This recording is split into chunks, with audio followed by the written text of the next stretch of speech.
Diagnosa masuk adalah proses identifikasi atau penentuan penyakit atau kondisi medis yang mendasari gejala dan tanda-tanda yang dialami oleh pasien.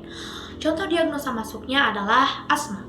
Diagnosa utama adalah diagnosis medis yang mengidentifikasi penyebab utama atau kondisi medis yang mendasari gejala dan tanda-tanda yang dialami oleh pasien.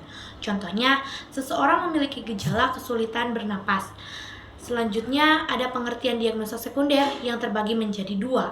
Satu, pengertian komplikasi. Diagnosa komplikasi mengacu pada identifikasi masalah atau kondisi kesehatan tambahan yang muncul sebagai akibat dari penyakit atau kondisi medis yang sudah ada. Dalam kasus asma, contoh diagnosa komplikasinya adalah bronkitis. Bronkitis adalah inflamasi pada saluran napas kecil yang dapat memburuk oleh peradangan yang ada pada asma, menyebabkan batuk, produksi dahak, dan sesak napas.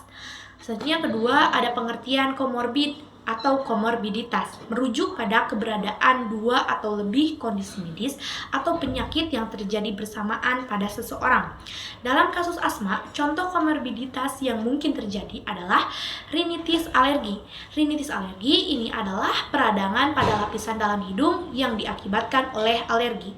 Tindakan medis untuk mengolah penyakit asma dapat mencakup berbagai pendekatan. Tetapi, guna mengendalikan gejala tindakan medisnya meliputi penggunaan inhaler. Inhaler adalah alat yang mengirimkan obat-obatan langsung ke saluran napas dan bisa juga melakukan latihan pernapasan. Belajar teknik pernapasan yang tepat dapat membantu gejala asma. Selanjutnya, pemeriksaan penunjang penyakit asma. 1. Spirometri. Tes ini mengukur kapasitas paru-paru dan seberapa cepat menghembuskan udara setelah inspirasi maksimal. Kedua, ada tes aplikasi metakolin. Tes ini digunakan untuk mengukur seberapa sensitif saluran napas terhadap rangsangan. Ketiga, ada tes bronkodilator.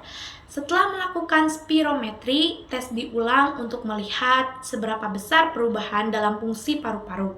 Keempat, ada tes alergi untuk mengidentifikasi alergen yang dapat memicu gejala asma.